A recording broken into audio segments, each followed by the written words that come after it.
Hello good morning मेरे प्यारे साथियों। आज हम बात करेंगे कुछ रियल पॉलिटिक्स के बारे में। आखिर ये पॉलिटिक्स पर्सन लोग क्या समझते हैं अपने आप को, ये शायद उनको मालूम नहीं है कि पब्लिक के द्वारा, इस लोकतंत्र में पब्लिक के द्वारा मुझे चुना गया है। इस मैटर पे थोड़ा आज हम कुछ छोटा सा वार्तालाप करने जा रहे हैं। आखिर ये पॉलिटिक्स लोग अपने आप को पॉलिटिकल पर्सन क्या समझते हैं। Without public, without student, without नागरिक के थ्रू उसका औकात कुछ भी नहीं है। ये चीज़ उन सभी लोगों को एहसास होना चाहिए। जब हम लोग लोकतंत्र के लिए प्रत्यक्ष ढंग से उसे चुन के विधानसभा या लोकसभा क्षेत्र में भेजते हैं और वहाँ पे हम लोग चुन के उन्हें प्रत्याशी के रूप में वहाँ पहुँच जाते हैं।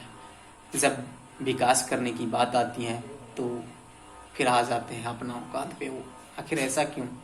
अभी देखिए, बिहार विधानसभा क्षेत्र का टाइम नज़दीक आ गया है। इसमें तो विभिन्न तरह के पार्टियों कहने के लिए तो एक कहते हैं, वर्तमान में जो अभी चीफ मिनिस्टर या जो कुछ भी हैं वो अभी बोलते हैं, अब अनाउंसमेंट करते हैं, अगर फिर मुझे मौका दिया गया तो मैं विकास करूंगा और ज़्यादा करूंगा। अरे अंकल जी, इस 5 वर्ष में आपने तो औकात दिखा दिए बिहार के नागरिक को।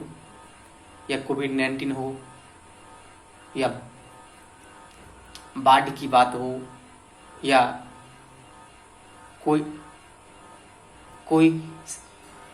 आपदा हो, उसमें तो आप औकात दिखा देते हैं। कोविड-19 में आपने तो इस तरह से आदमी को झकझोर दिए ना, दिल को तोड़ दिए ना, तो पूरा वर्ल्ड जानता है बिहार का ऐसा स्थिति। आखिर क्यों? अगर आपको हम लोग अपना प्रत्याशी बनाकर वहाँ भेजे हैं तो फिर विकास करने में या आदमी को केयर करने में आपका क्या चाहता है? प्लीज़ आप सभी लोगों से मेरी गुजारिश है, हम सभी लोग अब जागरूक हैं, शिक्षित हैं, सोच विचार कर ही वोटिंग करें। फिर 5 साल का वक्त बहुत लंबा होता है भाई, बहुत लंबा। मतलब समझ लीजिए 365 × 5 दैट इज 1800-1900 डेज होता है टोटल। जब बेरोजगार युवा और किसान और ये सभी लोग का किस तरह से दिनचर्या बीतता है वही जानता है। हम तो तैयारी कर लिए, आप तैयारी कर लिए हैं, लेकिन समय पे वैकेंसी भी आना चाहिए ना, समय पे ये चीज़ होना चाहिए, उसके बाद ही हम आगे बढ़ सकते हैं। ये पॉलिटिकल पर्सन लोग इस सारे चीज़ों पे ध्यान देता नहीं। आखिर हमारे बिहार में कोई भी एग्ज़ाम होता है उससे पहले क्वेश्चन डिक्लेयर क्यों हो जाते हैं? इस पे हमारे वर्तमान चीफ मिनिस्टर ध्यान क्यों नहीं देते हैं? सोचने विचारने की बात है। रियल में जो स्टूडेंट स्टडीज़ के बाद उसे नॉलेज हो गया है, वो एग्ज़ाम में बैठेंगे, रिजल्ट होगा, क्वेश्चन आउट हो जाने के बाद उस लड़का का रिजल्ट वास्तविक में नहीं होता है। उसका दिमाग फोकस ये नहीं रहता है कि मैं क्वेश्चन आउट हुआ है तो हम भी वो क्वेश्चन लेने की प्रयास नहीं करना चाहता है। वो उसको चूँकि अपने मेहनत पे इतना कॉन्फिडेंस हो जाता है कि मेरा रिजल्ट होगा।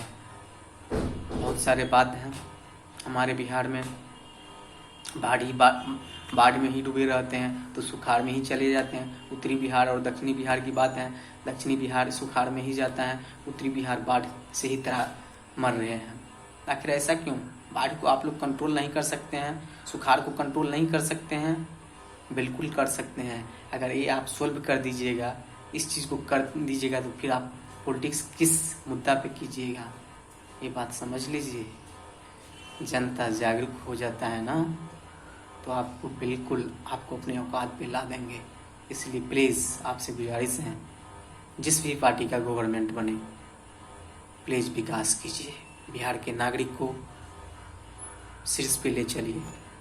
बिहार का बहुत बड़ा इतिहास है, बहुत बड़े बड़े व्यक्ति यहाँ से हैं, यहाँ जन्म लिए हैं। बिहार अपने आप में एक गौरवशाली स्टेट रहा है, लेकिन पलायन करने के लिए, रोजगार के लिए बिहार छोड़ना होता है। फिर भी जिस स्टेट में जाते हैं हमको निम्न दृष्टिकोण से देखा जाता है कि ये बिहारी है। क्यों? किसके चलते? सिर्फ और सिर्फ राजनेता लोग के चलते। आप लोग सुधर जाइए, बिहार को आगे बढ़ाइए, इंडस्ट्रियल सेक्टर, इंडस्ट्री का स्थापना की जाए। मैं यही आपसे गुजारिश करना चाहूँगा। थैंक यू दोस्तों। अगर मेरा वीडियो आपको अच्छा लगा हो तो प्लीज़ लाइक शेयर करें। Thank you so much. इस तरह की वीडियो हम समय समय पर बनाते रहेंगे। अगर आप लोग ज़रूर फीडबैक कमेंट बॉक्स में सेंड करें। Thank you so much. See you again tomorrow.